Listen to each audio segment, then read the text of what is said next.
is up, everybody? I'm your host, Chris Fagaria, and welcome to the Fishin'MagicianTV.com podcast. Today we got a special one for you. We got a special guest, Jose Bastos, who will be joining us later.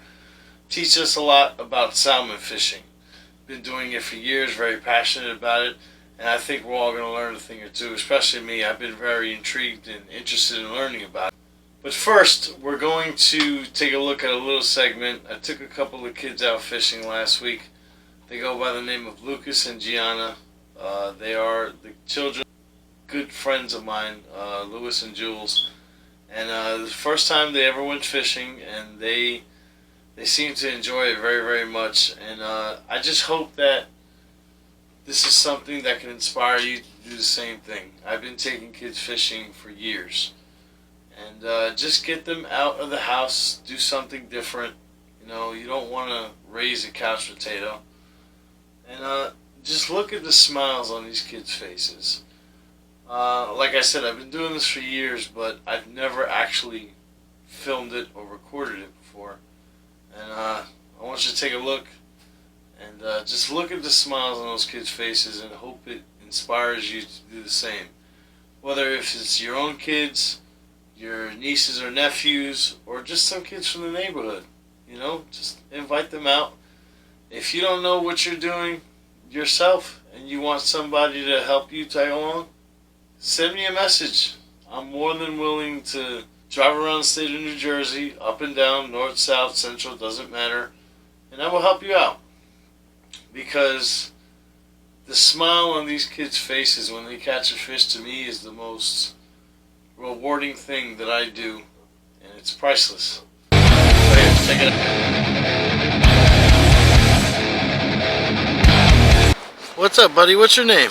Lucas. And how old are you? 5. And what are we doing today? Fishing. Yeah, we're gonna catch a fish? Yeah. So Lucas, what are you gonna learn how to be today? A fishing magician. There we go. Let's go get some fish. Hello, what's your name? Gianna. How old are you? 3. Me. So what are you going to do today? Are you going to catch a fish? Yeah. Alright. What are you going to learn how to be today? Fishing chicken. There you go. Let's go get a fish.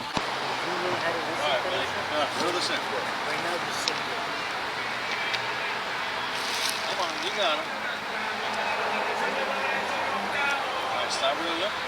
Now lift. Yay! You got a sunny. Good job! Show everybody what you got. Fish. Is that your first fish? Second. Alright, so Lucas got himself a nice little bluegill. Wait, And we're going to let this guy go and get some more. Alright, come here, Gigi. Come here, hold it like this. Like this. Now do this.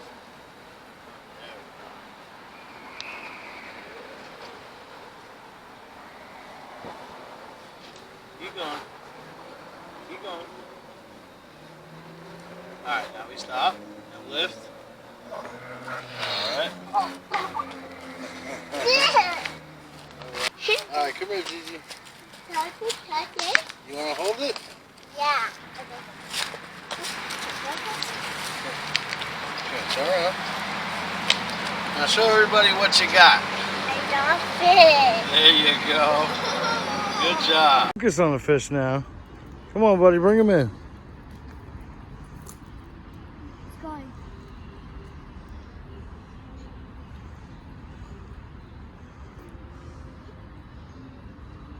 All right, now stop reeling. Lucas, pull him up. Pull him up, Lucas. Oh, pull the thing up. All right, now bring it over here. Hey, there you go.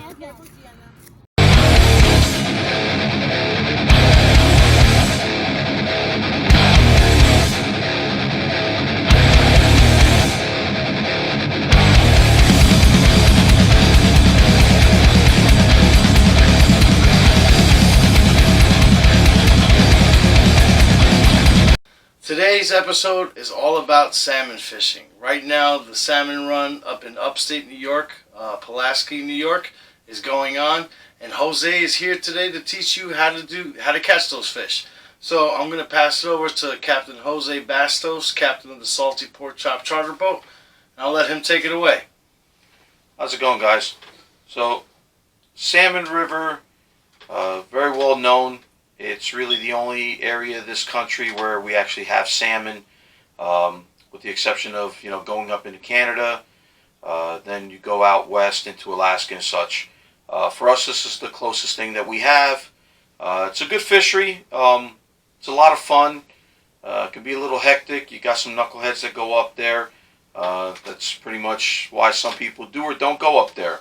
But if you're looking for a great experience, something to try, something a little different, trying to just, shake the webs off, coming off the summer, fluking, a lot of guys are going offshore tuna, and, now the weather's changing, you're looking for something a little different.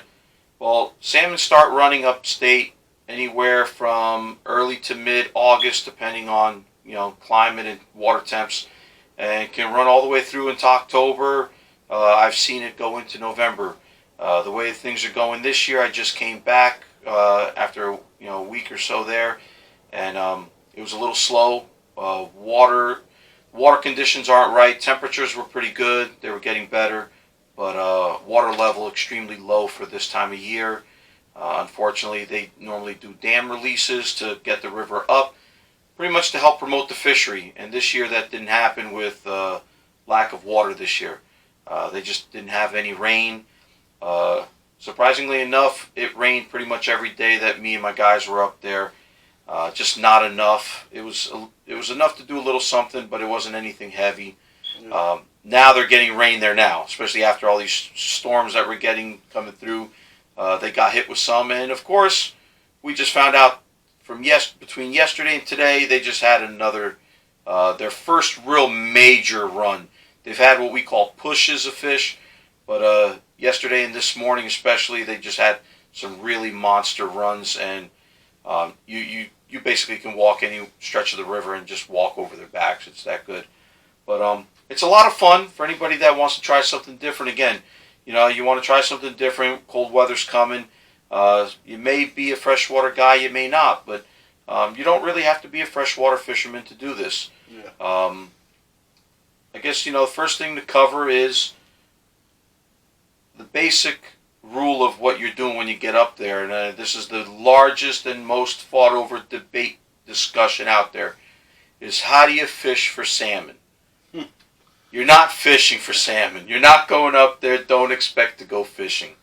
I see some of this gear up here, and I am not a fly fisherman. I really respect people who do it because I know it's something that takes actual skill in fishing. But it's just not for me, but it is something that one day I'd like to learn.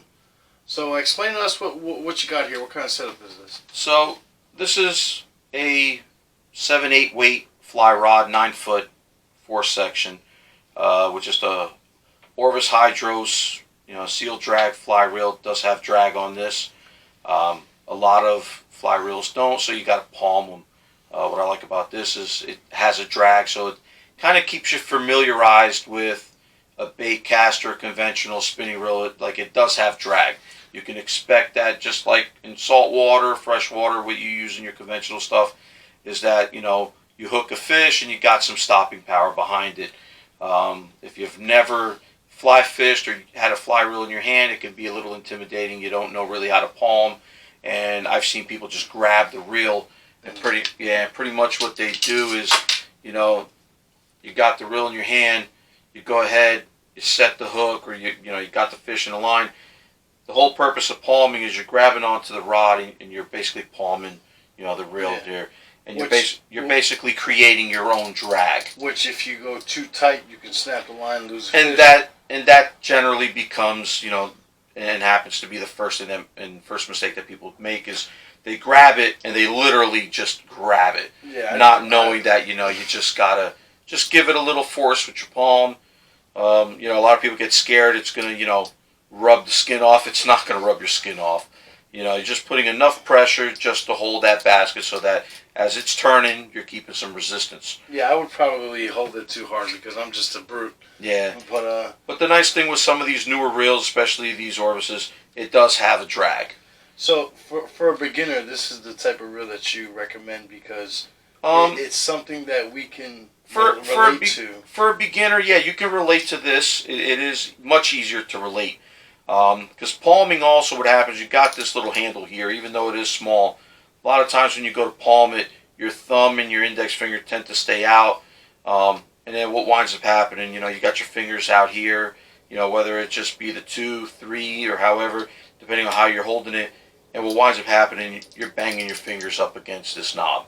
So this handle, it's going round and round. All you're doing is you're cracking your knuckles. You're going crazy trying to figure out how to palm it.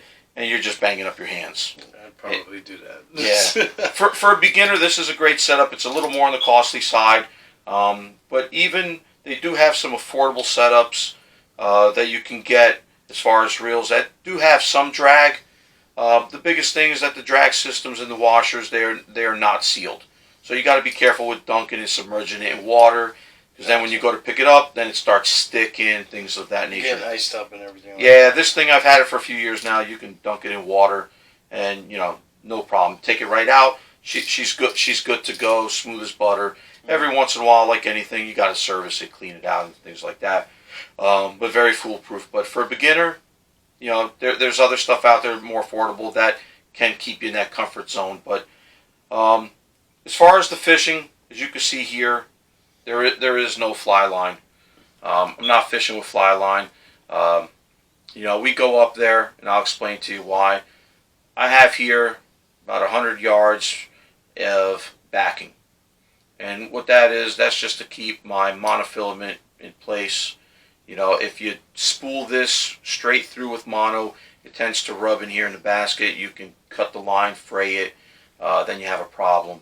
The backing, it's more like almost like a nylon thread, so it holds up, and that'll keep that from happening. Guys do fish a few different ways. Buddy of mine, he's pretty much switched over to fly line. I'll explain to you the difference. The way I do, this is for salmon. We do also go up there. They have steelhead fishing, which is trout. Which I've heard is really, really fun. It's phenomenal to catch. It's a whole lot of fun. That you actually are fishing. You're waiting for that strike, that bite. What I have here, this is pretty much spooled with 12-pound. I like to use P-line. That's my go-to stuff. Really? I go between 10 and 12. This is the CCX moss green. That's my go-to.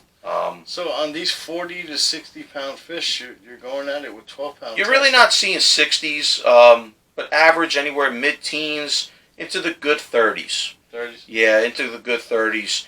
I forget what world record is. I want to say world record might be like in the 40s, at least for upstate. I remember one that you brought back a couple of years ago. I saw it.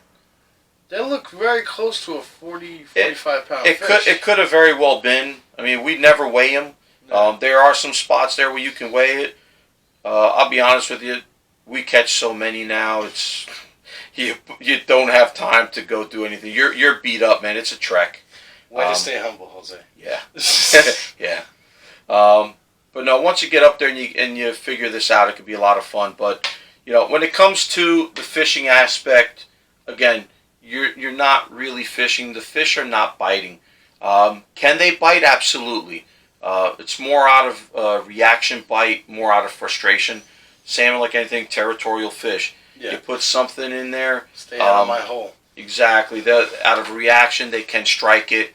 The fresher ones, as they come in, they still have some chrome color to them.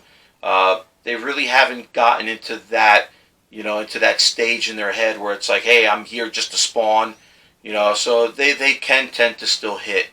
The fish that you tend to also get in the estuaries, just as they're getting ready to get into the river, guys are getting those on spoons, little spoons and different lures, so they are hitting still at that point. M3 Tackle has plenty of spoons you can buy.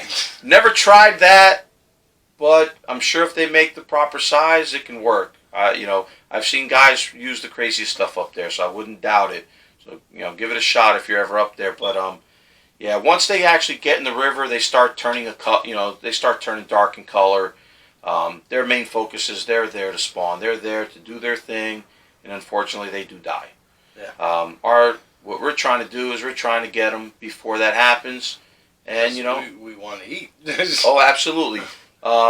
Color of the meat does change as they stop feeding. They pretty much use all the nutrients and all that vitamin that they have in them. They're basically almost going like into a vitamin deficiency. Like they're using up what they have, to keep going. And once they're done, they're done. If you were to catch one that's pretty much on its last leg, just about to spawn or just finished spawning, unfortunately, when you go and you cut that fish open, that meat is just bleach white. Yeah. It's bleach white. It does gain a different texture. Very, very gamey, probably. No, taste is that's the craziness. Is like these are also freshwater fish. They're not sea-run salmon, so the flavoring of them is a little more, I guess you would say, bland. Compared if you were to go get a West Coast fish or one from BC. Okay. So it is a little bit different. Now, color of the meat, if you did get a fresh king and you slice one open, they are orange. They've got that beautiful color, salmon color, that beautiful salmon color we're all looking for, and taste is pretty much almost very similar and on point. A lot of people think, the ones that are going into the river and they're spawning, those are trash. Don't eat them. Like anything, you're checking the fish. You catch the fish. You're gonna inspect the fish. If you got one that's really old, he's on his last leg, he's been in the river too long, and he's real dark, you may want to let that one go. You just got to look at the fish, and if you see that it's been in the river too long, she's too dark, you might want to let that one go. Yeah. You are only allowed to keep 3 a day, so that's where you got to look and say, okay, how many do I have? Do I have any? Maybe let that one go, and you try again for a little bit fresher of a fish. Yeah. When you do go ahead and cut those in, cut into those, they will have color. You're gonna have like that nice, almost like a pastel going into that like peachish pink, going into it. If you see them where they're bleach white, those are the ones you really don't want. I have used them for dog food. My dog loves salmon. Sorry to say, but hey, can't let it go to waste. I'm not one to catch fish and throw it out. If I'm gonna keep it, I'm gonna keep it nonetheless. If I happen to cut into it and it's and it wasn't to my liking, at least it's not gonna go to waste, and it's gonna feed someone. The dog's eating good in your house. Yeah, dog's gonna eat good. He did last time, but yeah, no. A lot of times it's a lot of guys do go up there for the sport. They're not keeping anything, but and I'll explain. So when you're going up there, if you're gonna go up there, it's your first time. You want to get a map, map of the Salmon River. When you go up there, it's Pulaski, New York. There's a bunch of places. You got Fat Nancy's right off of 81. It's the first place you see. Can't miss it. It's directly in front of you. You got All Seasons Sports right to your right. You got Whitaker's. You got a bunch of places. I also like to use Pineville, which is further up the road. They're a nice group of people there. Everyone's pretty much friendly when you get up there and always willing to help you.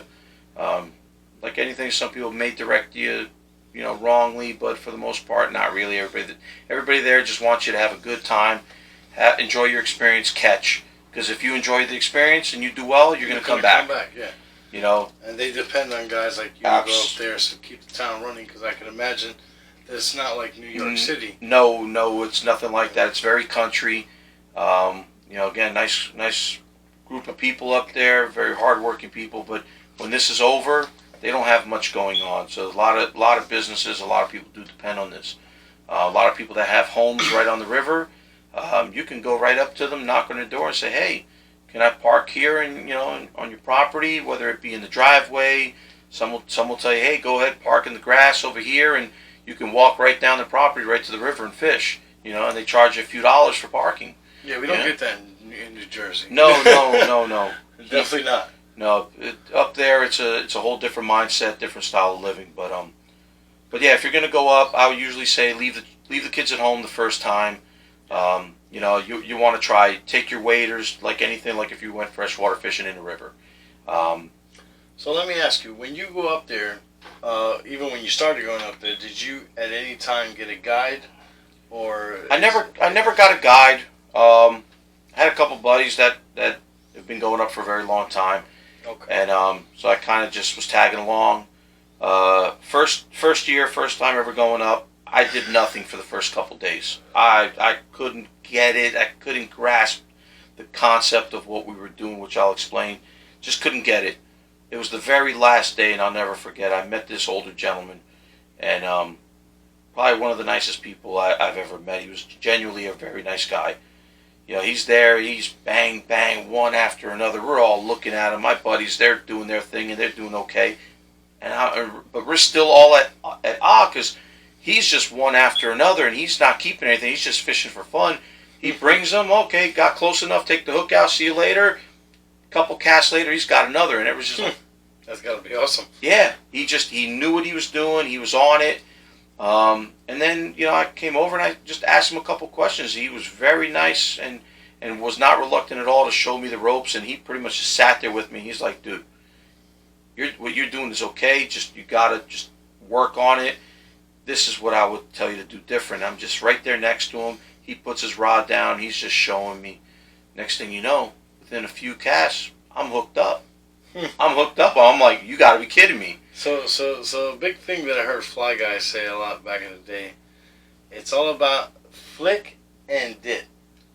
Is that true? Something like that, but I guess let's go into this whole debate, as I was saying, about fishing. You're not really fishing, again. You are to one point, to one extent, you aren't. So the whole real purpose for those that are actually fishing the river, I don't really fish the main section of the river anymore. I've kind of gotten out of that. There's a lot of creeks, feeders, little tributaries where you can go, and it's a lot of fun. Again, you need water. This year we didn't have it, so I wasn't able to do that, so I had to hit the river. I don't normally hit the estuaries and all that. Yeah, you can get them to bite. They're a little bit fresher fish, but Isn't that kind of cheating? it can be. I mean, they're stacked in there, or they can be stacked at times. But there's just a lot of people, a lot of noobs, newbies. Some people like to call the Googans, the weekend warriors. You just get a bunch of people there. Some people know what they're doing, but the majority really don't. To them, it's like that's the only place they see fish. Oh my God! And they feel that that's where they got to dunk their line. They're not willing to look. Everybody has to start somewhere, right? Absolutely, absolutely. But that's why I say at least go with somebody that you know. And if you're going up for the first time and you've never tried it, YouTube's a great thing. Yeah. There are many videos out there. Check them out. You can see some videos of how some guys are doing it. There's also some videos of a couple areas that you can get familiar with, but you want to stay away from those high congested areas. There's a lot of people doing crazy things. Last thing you want to do is get a hook in your face or anything like that. Yeah. So ultimately, what's happening is you're going up there. For those that are going in the estuaries and they're actually fishing them, they're fishing. For the majority of everyone else, you're going in the river. Again, they're not really feeding, they're not biting. So you're, in essence, you are, quote unquote, there's a few different expressions. Call them lifting, flossing, lining. The one thing that we do not call it is snagging. You are not snagging. If you are snagging, you deserve to get off that river. Am I a culprit of it? In the beginning, I was kind of doing it, didn't know exactly what I was doing, till I realized what the technique was behind it, and that's when this gentleman taught me, and from there, I've been hooked ever since, and I do it the right way. So, in essence, what you're doing is, salmon are always, they're swimming, and even when they're staying still, they're always constantly opening and closing their mouths. Well, that's how they breathe, right? Pretty much, yeah. Okay. So, the whole concept is you're using a little short version of it. It's a little hard to see, but basically, it's just like a little 16, 18 piece of line here that I'm going to show, basically, and all you got is you got a hook. Now up there are rules and regulations. The hook cannot be any more from the tip to the shank, 1/2 inch. Okay. It can be anywhere maximum 1/2 inch and smaller. So I use anywhere from like a size 2, size 4 hook, up to a size 0, which is legal. Some guys don't like to go that big. They feel that the hook is more visible to the fish. When the fish are line shy, they can see it and they move out the way. But 0 is legal, and you can go all the way up to 6, 8, 10, almost literally into trout size. This one in particular, this is a size 4. And what I use, I do not use leader depending on the time of year. This time of year, the water was a little stained. It was raining. So well, let me rephrase. I use a leader, but the way I run it is a little different. So here, this would basically, in essence, be my leader. I've got here about 10-pound fluoro. I'll put a couple split shots. Here in particular, I'm using size 3s, and I would use depending on the depth of the hole you're fishing, The flow of the river. where you want to get the line. That's basically what you're trying to do. Is you're trying to, in essence, figure out where are the fish. Are they hugging the bottom? Are they suspended in the water column? If the hole's 6 feet, are they 3 feet up? Are they real tight to the bottom? And the more weight you put in, the further down it'll go. Too much weight, it's going to hit the bottom, and you're going to get snagged on the bottom. It's never going to run with the current. And then you basically run it up to a small split or a small swivel, and then from there to my main line, which will be like my 12-pound mono. Yeah. And then again, if they become line shy, you change. You keep your swivel, change your leader, go a little lighter, go 8 pounds, 6 pound. I've gone as low as 6 and 4 pound if I have to in fluoro. Especially if you're fishing some really clean and clear water conditions, you will have to. They will become line shy. So you're using 4 and 6 pound tests? Yes. I mean, that's just crazy because I know these fish. I've never caught one, but I do watch videos, and we all watch Discovery Channel. These are powerful fish. They're very strong. Pound for pound, they're right up there with many other fish. I mean, if you're the typical saltwater guy, I like the basic, the easiest way to describe a salmon is if you took a monster bluefish and a tuna, put them together and had a baby, that's a salmon. Wow. They can just become fierce and nasty like a bluefish. Yeah, and just that's start a thrashing. crazy analogy right there. They start thrashing everywhere. They just get crazy. But with the power and the speed of a tuna. Wow. You got to remember, these fish are going against the current. They're going upriver. Yeah. And you hook them. I've had a few already drag all the way on maxed, and I'm still trying to palm, and they just take off and take all of my 300-400 yards, and it's gone within seconds. That's insane. I've had them literally hook, and the minute he feels that hook or she feels that, they're gone. Wow. I mean, they are gone. You never even see it. You don't even know what it was. You're just trying to guess. Was it a king? Was it a coho? There's a few different strands of salmon up there. You got your king, quote-unquote, Chinook salmon. That is what you basically see up there. You have your coho. It's another strain. They do turn color. They're more on the silver side, and then they start to turn red. Then you have your steelhead, that's really more of a trout. Same. Yeah, it's always a big debate. It's like is steelhead a trout or steelhead a salmon? It's a trout, but they all come from genes wise. I couldn't really tell you. I'm not a scientist, but because I've done this actual research I've done on the internet, and they consider, well, the powers that be consider steelhead to be a trout. It is a trout. It is absolutely a trout. If you get a nice steelhead and you slice them open and you put them next to a king, a fresh king, and you put those fillets side by side, you can see a difference. But for the person that doesn't know and has never caught one to actually see the difference in the meat, you can literally go to a store, and I have seen it, unfortunately, and you can put the two together. You won't even notice. They can literally pawn off steelhead as like farm raised or wild caught or this or that. You would never know that it was a steelhead trout. And I'm about 110% sure that there are many restaurants that take advantage of that, because I'm pretty sure that steelhead is significantly cheaper than king salmon, correct? I've never really, to be honest with you, I've never really looked to see what the market is on steelhead. I can tell you, steelhead are not as abundant as you would see salmon. Salmon, they congregate in huge schools, and you can get them by the loads. Steelhead, not so much. Yeah. You know, steelheads, steelhead can be lonely. They can, you know, they can be solitary. You know, you find one, you can find a few, but you're not finding them in huge pods. They have no shame and no worries of being alone.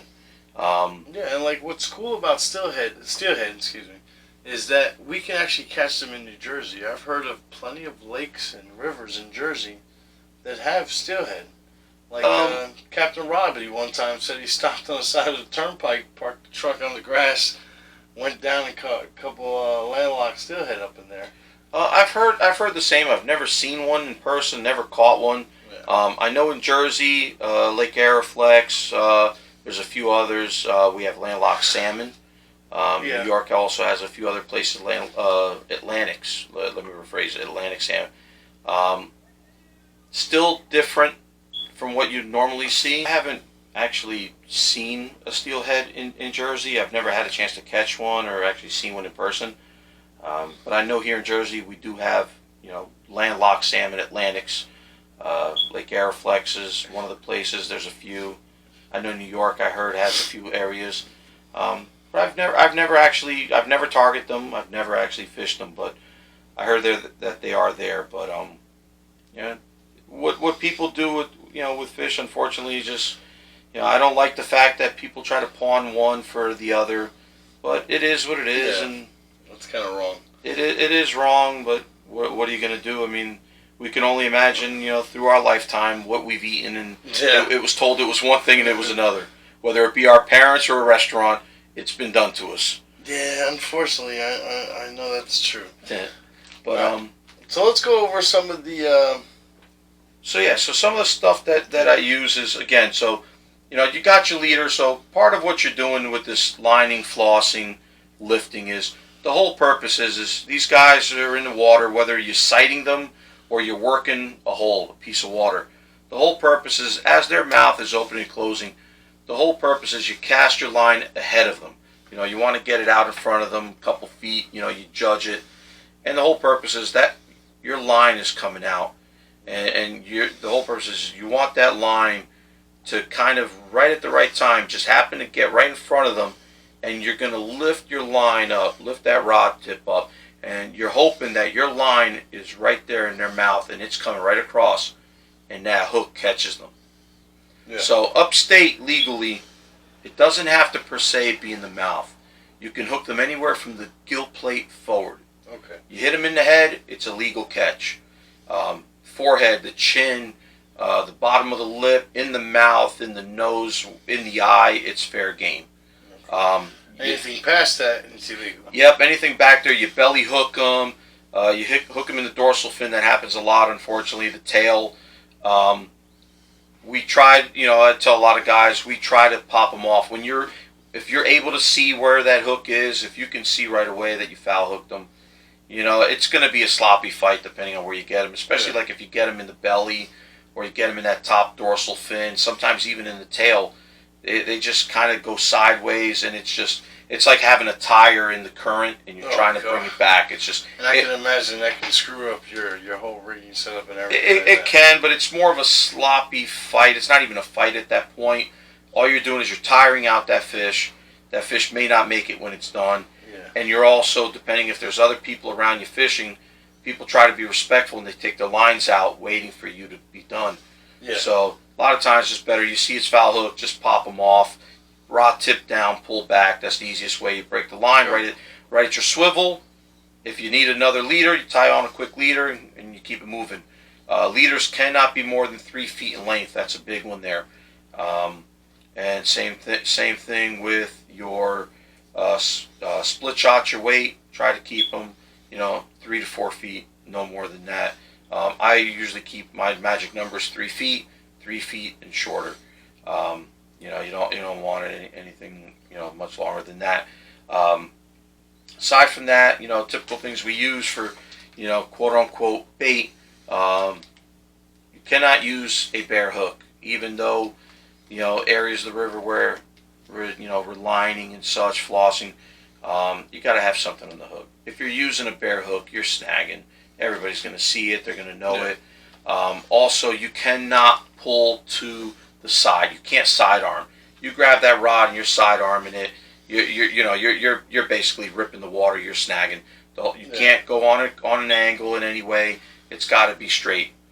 So fishing game is basically making it an even playing field on both ends. Yeah, they're giving the 50-50 for the fish, 50-50 for the angler. Yeah, they're giving the fish a sporting chance, and giving everyone, in a sense, a sporting chance, but also keeping it safe.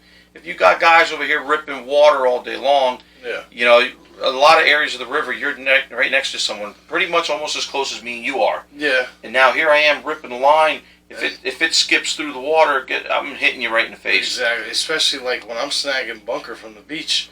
I mean, I'm ripping. Yeah. So I can imagine what I would be doing with a salmon. Yeah, and remember, the length of the rod, we're all fishing. I don't really fish anything shorter than 9 foot. Some guys, I see them up there with the two-handed rods, 13 to 15 foot lengths. They get crazy. Yeah, that's a little much, so. Yeah. Well, some guys like it. And, imagine flipping that right next to you. And, again, I'm using mono. A lot of guys will like to use fly line to a tippet. Basically, a tippet is just another form of a leader where it's actually it's thicker where on one end, and then it runs thinner to the end to where the hook is going to be. Okay. And the whole purpose of a tippet is so you still have some strength, but yet it's meant to be a little bit less visible to the fish. You will break more often. Depending on the tippet that you use, but it may be more effective in getting more hookups. Because even though you are lining, flossing, presentation is key. And if the line that you're using is too thick or that it's got color to it, they will become line shy and they will just scoot out the way and you'll see them all day just weaving in and out. And now you gotta adjust for that. So guys with tippets, because it does get really thin diameter, they have a lot of great success, but greater chance of breaking off also. So it's a little bit of a compromise. But, so on the hook, use a lot of things like you can use salmon eggs. Plastic ones are fine. These, just one that has a little bead in there. You crack open that bead and it just lets out a scent. Kind of tries to make it more natural. They have stuff like this. They have the ones that you can get in jars. Same thing. These are plastics, and they come in many different colors. So you can get them. These are kind of like a neon orange, kind of represent a little bit of like a fire egg that have been cured. You get them in this. You can get them in like a natural peach, pearl colors, blues, transparent colors similar to this, and like a blue. You can get also all kinds of colors are endless. It's just more preference. I tend to stay away from those crazy colors. Again, it doesn't look most natural. Exactly. It's going to look way too out of place. It's just another thing for the fish to look at and just say, yeah, no, that doesn't belong here, and they're out of there. Just remember, people, fish are not stupid. That they're not. Especially when you have clear water clarity, like when they can actually see what's going on. Fish are a lot smarter than what you think. I mean, it's countless times. I am not a freshwater fisherman. I've tried it, and I've given up because it's just not for me. Countless times I have been on a dock or on shore, and I'm watching a bass chase my bait, looks at me and says, nope, and turns around and takes off. These fish are not dumb. They can see very, very good. Now, Their eyesight is really good. Yeah, I mean, I don't really know anything about a salmon, but I can imagine, that their eyesight as well. And put it this way: for them to be able to see, 6 pound, 8 pound, fluoro, and still duck and dodge that. That tells you a lot about. I would say they have some really good vision. But another thing you can use is another thing that I like to go with steelhead time. We tend to use egg sacs, which are natural eggs wrapped in a little scene, and you just basically just put that in your hook. But I also like to use flies. Whether I am truly fly fishing or not, I still like flies. It gives them a natural presentation. Fish tend to get a little closer to it. You have a better opportunity. Also, less things on the hook. I don't have to worry about, every so often these plastic eggs do rip, and you lose them, and then you gotta get rid of them. So you got a bunch of different flies. These are a bunch of little guys. I'll hold it up here. I know it's a little hard to see, but you got like a lot of little black stone flies. Then they get a little colorful, and you get like these nice little blue guys. They don't have any name. They're not supposed to be anything in particular. Just they're colorful, and believe it or not, steelhead time comes. For some strange reason, steelhead like color, and they're not afraid to hit colors.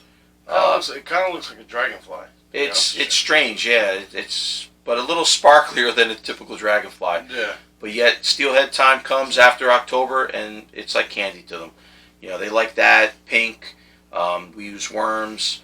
A little almost like a plastic worm, but it's not exactly plastic. Some guys like plastic. The one I use is more like it's made out of almost like a material, almost like burlap. It's real strange, but now, that works well. Do you tie these yourselves, or are these something you buy? These ones here in particular, my buddy Chris Marcunios did them. He started making a few this year for the first time. He wanted to experiment, so shout out to him. He did a pretty good job. And good job, Chris. Yeah, just real simple, nothing too crazy, but they worked and they were effective and inexpensive to make. If you got to go to a tackle shop and you start buying these, you're talking anywhere from $1.25 to $3 a fly. Yeah. And I can go through about 30 to 40 flies a day sometimes. Yeah. It's a lot of snags. Again, you're fishing a river with a lot of rock, a lot of structure. I see your vest over there. You got like 40 on the outside of it. Oh yeah, no, my vest. If I showed you. So I got a typical vest, and my vest here, I'm not even kidding. When I say this probably weighs 15 pounds on a normal, it's 15 pounds. Front two pockets are all just weights. So I go up prepared. And right now it's not so heavy because I've scaled down. The last day up there I was beat up, so I said no, I got to trim down. One thing up there is they do not sell lead. All your split shots, all your weights, they're all tin. They don't really like to use lead, which is understandable. It's more environmentally friendly, opposed to lead. It is more expensive though than lead. It is more expensive. It's also much lighter. For what you're going to get out of one small split shot, this is a size 3, which I couldn't even tell you weight wise. Well, actually it tells you on the bag. This is 3 grams.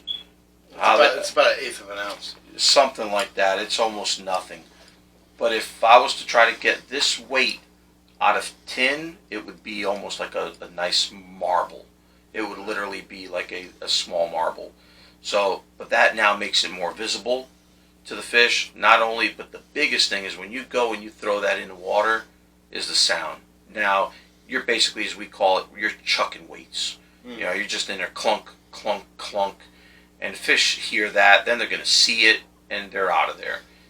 So you want to scale down. I'd rather have more weight, smaller, so more weight, but as far as more pieces, but in less diameter, than have one large weight make up the total weight. So I'd rather have 3-4 little ones than one big cannonball. Yeah, because of the sound that it makes, and sound does travel through water. Yes. But once they hear it, they're looking in that direction. They see that thing, and tin is like chrome. It's super shiny where lead is dark. So they see that, and it's just like, whoa, big silver ball. I don't want that. Yeah, they get spooked out. I'm pretty sure they take off. So I always go prepared with lead. You can fish with lead up there. It's not illegal. It's not banned. They just choose not to sell it. So they could sell it in the state of New York. They don't really up there. So best thing to do is if you're going to go up there, buy it here and take it with you. Hooks, brand I like is a brand called Blackbird. It's a brand that they sell a lot of up there. This is actually it's from Canada. It's made in Ontario. Great manufacturer of hook for up there. Never really used it for anything else. That looks like a really good deal. Also, I mean, you got about 20 hooks in there. Yeah, 20 hooks for $8. $7.99. Can't beat that. Yeah, I've tried everything else. Not knocking anyone. I use pretty much anything, but I've taken Gamakatsus up there. I've taken owners. I've taken different mustads. The only problem with the mustad is the mustad. I don't like the color. I try to stay black. So I've gone with their others, like the Ultra Point or the Needle Pointer, they call it, that black one. I got you. I know what you mean. Sharp hook. Give them that. Yeah. But the problem I have is that the gold mustads are too heavy, for one. Yeah. And too colorful. They see that, they stay away. Unless I'm going to tie, which this one is a mustad hook on, this little stonefly. But it's well hidden. You want to keep a low profile. Exactly. This one's well hidden, so I don't worry about doing that. Okay. And I want it to sink, so I will use a mustad without any worries. Yeah, mustad makes great hooks. Yeah. Don't get us wrong. It's just, for this application, what Jose is using, it's just not the right hook for him. Yeah, what he's doing. Yeah, for the application, like I said, I've used Gamakatsus. The problem I have with them is in the size that I'm using. It's like they're not made for this. They've literally broken right down the middle, like right between the tip and the shank, like right there at the bottom. They've just broken, snapped. Okay. Owners the same.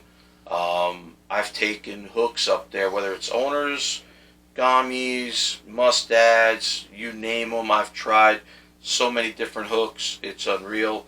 I've even bent hooks straight, which is crazy, and it's happened. I mean, with the analogy you gave earlier, with the fight of a bluefish and the power and speed of a tuna. Yeah. I mean, I'm not surprised any hook straightening out.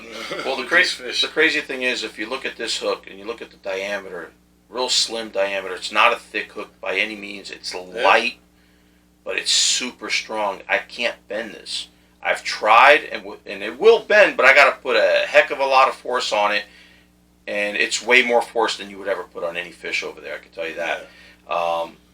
And the only way that you will break it and the only way I have is snagged on a rock or some piece of structure, and I'm pulling, being a brute. Yeah, just trying to get it out of there, and then I wind up snapping it. But 9 out of 10, I wind up breaking my line before I ever do the hook. They make one hell of a hook. I will give them that, and I've used them for years now, and I won't go any other way, but. No, man, it's a lot of fun for anyone wanting to go there. Like I said, go up there, even if it's your first time, buy a map. The map will show you and name you all the different holes. They all have different names, and just stay away from town. Stay, you want to go out, go experiment. Don't be too bold. Don't try to go into water you're unfamiliar with. Some areas have a lot of current. You don't want to get washed away. Felt bottom boots best. Don't really need spikes there. It's not that type of environment. If you got rubber soles, stick to the shore. Don't get in the water. A lot of those, they have a lot of slab rock in there where they're flat rock, all slime. Got a lot of algae buildup. Those rubber soles, I've learned myself the hard way. You're gonna go for a dip. Yeah, Jose is a hardcore guy like I am in saltwater. But if I were to make this trip up there, I would try to get a guide. Do you know any services up there you can put out? Yeah, so if you're going to go up there, where I stay when I'm up there, it's a small little place called Mid-River Motel and Campground. They're in the city of Altamar. Okay. Owner's name there is Mike, with his wife Graziella. They own a very nice little establishment. They have a motel there, as well as also in the back they have almost what you call like a mobile home, trailers. Okay. So if you've got a large group, how we did, we stay in the trailer. It accommodated 6 of us, and really well. And then they also have a campground in the back where if you have your own trailer, you can bring it in, rent the space, or they also do long term. But really nice facility. But Mike there is also a guide. And if you go on their website or even go on Facebook, it gives you all his information on it, but they also do guide service out of there, and he's a phenomenal guide. Well, that's cool, man. I mean, also, in my opinion, for people watching, if they want to go, I mean, we can see the passion and what you like, and they could always hit you up too, right? To go out there? Absolutely. So yeah, I try to make it up as often as I can. I mean, this morning we just heard that there was an amazing run. It was just a matter of time for it to just bust open. Everybody thought that it was over. The fish were going to pretty much just stay in the estuary, not make it. But no, they blew up with that weather that they just got through. We had a little bit of a storm come through, but they got hit up there. And yeah, I mean, look, this is not a lie. Right before we hit the record button to start filming this show, he had 2 phone calls from 2 different people telling him, pack your shit, we're going up right now. And he had to put it off just so we can do this show. But that's how hardcore these guys are. I'm pretty sure he gets phone calls at 2, 3 o'clock in the morning talking about, hey, let's go.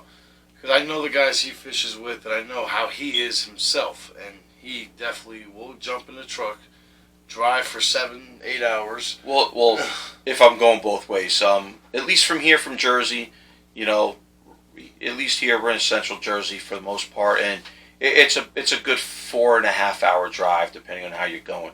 Don't be like me the last time and get pulled over. That's another story. The cop was really cool. So kudos to New York's highway patrol or state trooper, whatever they call him. Very nice guy. I will give him that. Forget his name, but he was really cool. So I'll leave it at that. But you're working on getting a family card there, buddy? Yeah, no, don't need that.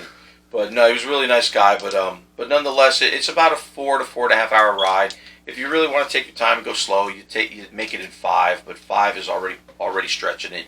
You'll definitely make it well before that. But it's a nice ride. It's all open. But yeah, no, it's well worth it, man. It's really well worth it. But when I got that phone call, earlier today, the first one, I'm like, I already know what this is for. I was already looking at the reports, and I just came back from up there, and I'm like, don't tell me, please, don't tell me. So I had to look for myself, and I'm like, you got to be kidding me. I'm like, we just left there. I kid you not. When his phone rang, he looked at it and looked at me, and I'm just looking at him like, he says, I might have to leave. And I just said, oh, man. If I leave, I think my wife will probably, that's a whole nother story, but yeah, no. You got to figure, I was up there 2 weeks prior. I did, as me and the guys, we call it a suicide run. We leave, that time we left Saturday, midday. Got up there, fished, we tried to make it up there for nighttime, because you're allowed to fish half hour before sunrise and up until half hour before sunset. Okay. So more or less anywhere between 6:30 and 7 o'clock in the morning, depending on what exactly when and what time of month. So basically, they don't want you in the river at dark. No. Okay. You can get in the river, especially in the morning. We're in the river 4 o'clock, 5 o'clock in the morning. We're there getting our spot, because right now this is hot time.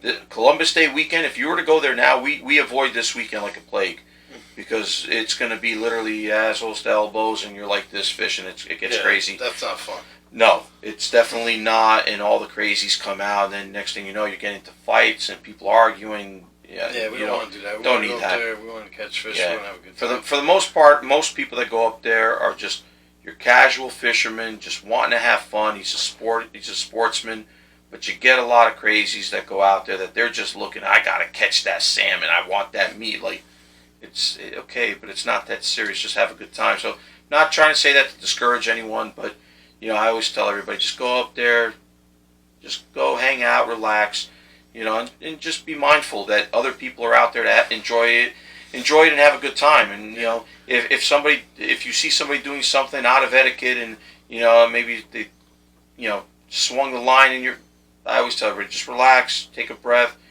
They might not have seen you behind them walking. Yeah.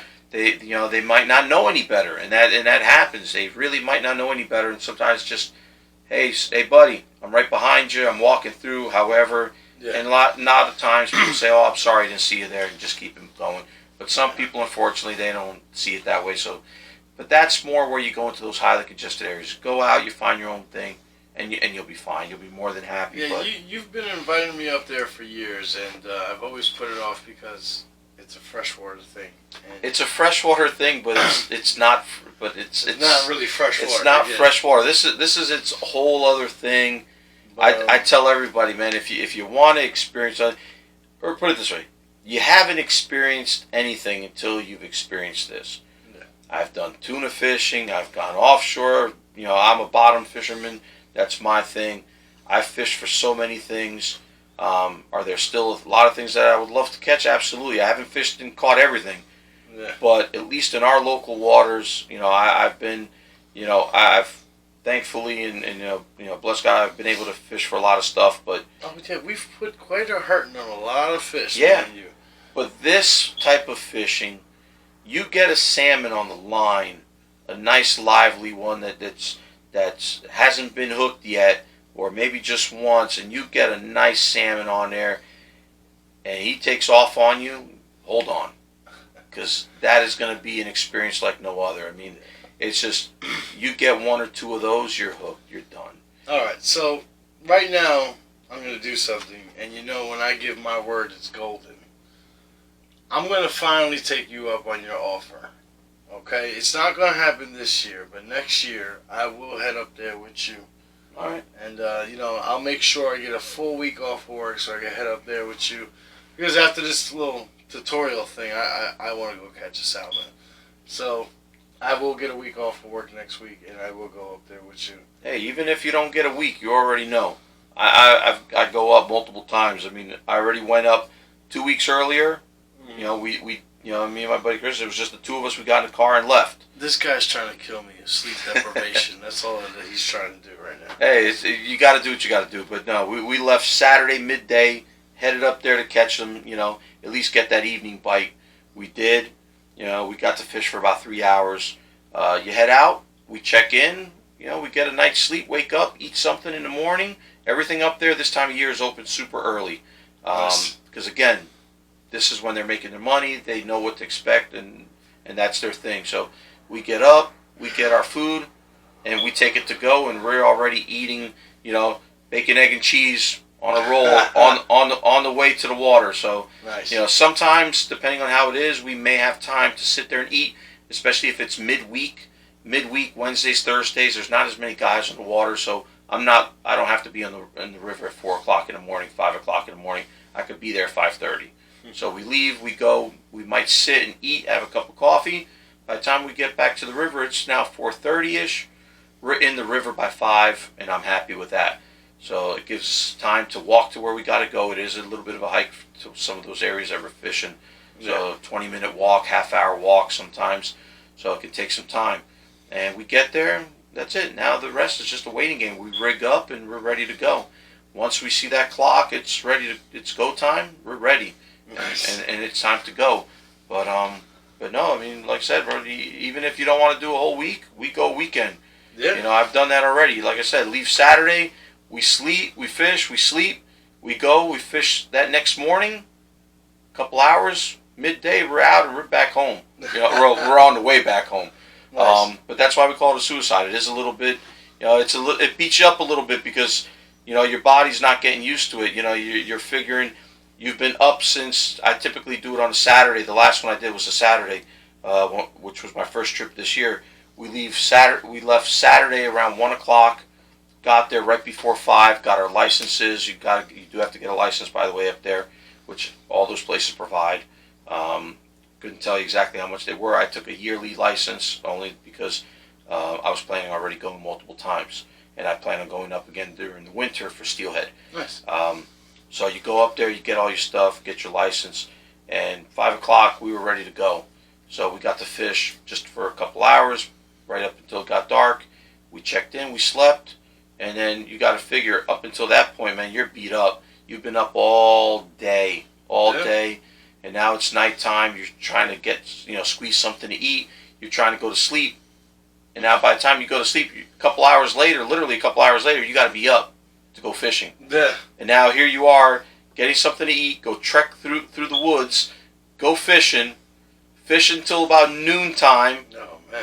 and now you're back in the car and you're heading back here another four to 5 hour ride. It's like you're gonna need a vacation for the vacation. I mean, you're beating yourself up. Well, that Monday we were beat up. At least I was anyway. So, but it's fun and it's well worth it. And it's all in good fun. Well, Jose was nice enough to bring me back a couple pounds of salmon. I actually got Pops downstairs right now cooking it up. I want to say thank you so much for coming through and teaching me and everybody how to salmon fish. I hope you guys get up there and enjoy it, man. I mean, it's something that is different. I'm definitely intrigued by it. I'm just hoping not to go up there and be the quintessential Guggen. So get up there and try it, man. You can't catch it from the couch, all right? Thanks, Absolutely Jose, once not. again.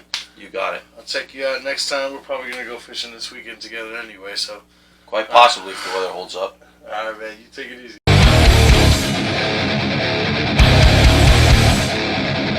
So once again, I wanted to give a big thank you to Jose Bastos for teaching us a lot. I learned a lot. I hope you did as well. I hope you truly enjoyed it.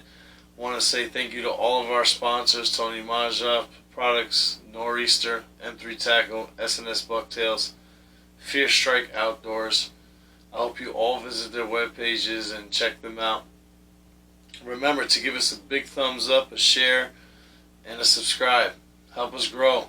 Anything you want to see, leave a comment. Let me know what you feel, how you like it. So, get your rod, get out there, go fishing. Tight lines, guys.